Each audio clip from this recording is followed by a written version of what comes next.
हे दोस्तों, मेरा नाम है विवेक और आज की वीडियो में जो आप देख रहे हैं हम बात करने वाले हैं दोस्तों कि क्या है एलिजिबिलिटी 2025 के WBJE का। यहाँ पर हम लोग देखेंगे कि जो है कौन कौन से ऐसे चीजें नॉर्म्स हमें फॉलो करने चाहिए।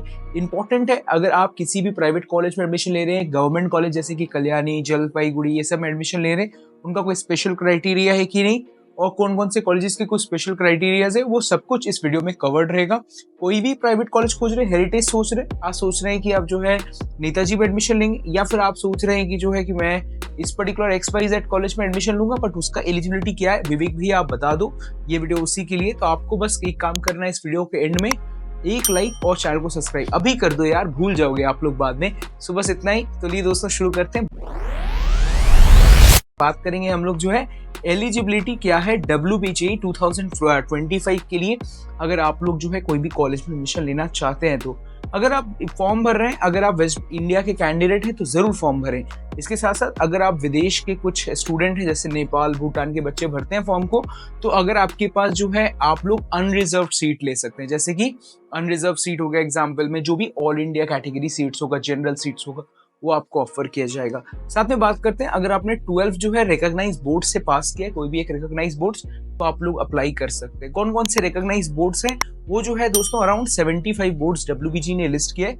उसमें अगर आपका बोर्ड होता है तो आप लोग उस पर्टिकुलर कॉलेज में, किसी भी कॉलेज में एडमिशन ले सकते हो। बट इसके अलावा भी अगर आप किसी बोर्ड से दे रहे हो तो WBG कहता है कि कॉलेज के ऊपर डिपेंड करता है, वो आपको लेगा या नहीं लेगा। ठीक है, चलिए इसके बाद हम बात करते हैं कि अगर आपका जो है लोअर एज लिमिट 17 साल है, तो अगर आप लोग जो है 17 साल से कम के हैं तो दोस्तों आप फॉर्म नहीं फिल कर सकते, आप एलिजिबल नहीं होते WBJE के लिए। तो WBJE कहता है कि जो है आप अगर 2025 के से मतलब 2026 की शुरुआत से अगर आप 17 साल है तो आप लोग ले सकते हैं। मतलब अगर आपका अभी 16 साल है तब भी आप फॉर्म फिल कर सकते हैं। अगर आपका अभी 15.5 साल है तो ऑलमोस्ट आप फिल कर सकते हैं, वो आपको चेक करना पड़ेगा। तो आप 16 ईयर्स तक के हैं, 16 से 17 उसके ऊपर के हैं तो हम फिल कर सकते हैं। मैक्सिमम बच्चे 19 एज के होते हैं, 18 एज के होते हैं जो फॉर्म को फिल करते हैं, तो आप लोग फिल कर सकते हैं। कोई अपर एज लिमिट है? आंसर इज नो, आप लोग कोई अपर एज लिमिट देखने को नहीं मिलता। इसके बाद हम बात करते हैं जो है कि डिग्री मरीन इंजीनियरिंग कोर्स। अगर आप सिर्फ मरीन इंजीनियरिंग का एक कोर्स करना चाहते हैं तो उसके लिए अपर एज लिमिट है, दैट इज 25 ईयर्स। अगर आप उससे बात करें तो 25 साल का जो है आपको अपर एज लिमिट मिलता है, ओनली फॉर मरीन इंजीनियरिंग और किसी डिपार्टमेंट के लिए नहीं।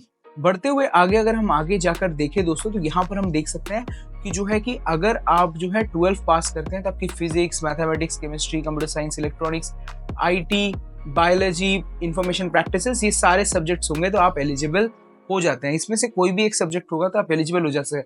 इंजीनियरिंग के लिए आपको 45% लाना जरूरी है, 45% लाना जरूरी है अगर आप इंजीनियरिंग पढ़ना चाहते हैं तो, और 40% अगर आप किसी भी कैटेगरी से हैं। अगर आपको OBC, SC, ST, EWS कोई भी कैटेगरी है, आप EWS नहीं कंसिडर कर सकते, EWS को सिर्फ जनरल कैटेगरी में कंसिडर किया जाएगा। तो यहाँ पर जो है 40% रिजर्व कैटेगरी के लिए और 45% होता है मार्क्स एग्रीकल्चर इंजीनियरिंग के लिए, किसी भी अदर डिपार्टमेंट्स के लिए। यहाँ पर हम बात करते हैं। इसके बाद जो है आप यहाँ पर देख सकते हैं कि जो है नीचे जाकर कि अगर आप लोग जो है इंग्लिश में 30% से कम लेके आते हैं तो आप रेलिवेंट नहीं होते। देखते 30% से कम नहीं होना चाहिए इंग्लिश में, 30% से ऊपर है आप इंग्लिश में एलिजिबल हो जाते हैं, WBG के लिए एलिजिबल हो जाते हैं। इसके अलावा यहाँ पर और भी रूल्स में ये मेंशन किया गया है कि जो है कि आपको मैथमेटिक्स ये सब में जो है 40% लेके आना, 45% लेके आना हो। अगर आप इंजीनियरिंग में एडमिशन लेना चाहते हैं तो 45% इज मैंडेटरी, 45% आपके 10-12 में होना चाहिए। तो बहुत सारे लोग पूछे कल्याणी, गवर्नमेंट,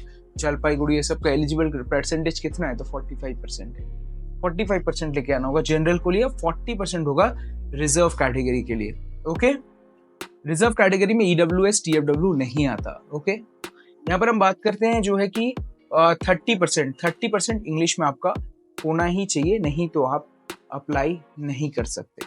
ओके, यहाँ पर अगर हम बात करें दोस्तों आर्किटेक्चर इंजीनियरिंग के लिए, जो कि सिर्फ आपको जादवपुर में देखने को मिलता है, 1-2 कॉलेज में देखने को मिलता है, यहाँ पर आपका 50% होना चाहिए। देखिए यहाँ पर 50% है फिजिक्स, केमिस्ट्री, मैथमेटिक्स का एवरेज, और एग्रीगेट टोटल जो एवरेज है वो भी 50% होना चाहिए। और PCM जो होता है, PCM में आपका इसका एवरेज भी 50% होना चाहिए अगर आप आर्किटेक्चर में एडमिशन लेना चाहते हैं तो। और यहाँ पर आपको जो है नाटा एग्जामिनेशन को क्वालिफाई करना होगा, ये एग्जामिनेशन आपको एक्स्ट्रा देना पड़ता है। ओके, तो ये एग्जामिनेशन आप अलग से देंगे, एक्स्ट्रा देंगे, सो दैट कि आप एलिजिबल हो सके यहाँ पर एडमिशन्स लेने के लिए।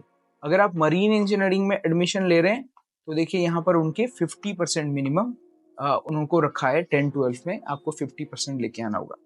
ओके, और यहाँ पर जो है आप ये सारी चीज़ें को देख सकते हैं। तो ये सारे कुछ है। अगर मैं आपको बताऊं कि इसके अलावा स्पेशल क्राइटेरिया क्या है, स्पेशल क्राइटेरिया में आप देख सकते हैं कि जो है कैलकाटा यूनिवर्सिटी CU जो है, कैलकाटा यूनिवर्सिटी में 60% होना चाहिए आपके PCM में, ठीक है। और इंग्लिश के लिए कोई क्राइटेरिया 40%, ऐसा कुछ लिखा नहीं है। बात करें यहाँ पर जो है हम देख सकते हैं कि अगर आप जादवपुर में एडमिशन लेना चाहते हैं तो आपको फार्मेसी के लिए भी मैथमेटिक्स होना कंपलसरी है आपके 10-12 की। ओके, और इसके अलावा क्या है, आपको 60% आपको सिर्फ मैथमेटिक्स में रखना पड़ेगा और PCM में भी आपको 60% रखना पड़ेगा।